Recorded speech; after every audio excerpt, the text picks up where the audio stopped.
اللهم آمين ربنا آتنا في الدنيا حسنة وفي الآخرة حسنة وقنا عذاب النار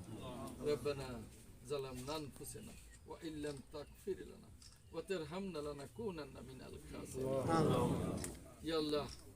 يا رب العالمين সম্প্রতি যে মর্মান্তিক বিমান দুর্ঘটনা ঘটেছে সেখানে যে অসংখ্য প্রাণ ঝরে গেছে তার একটি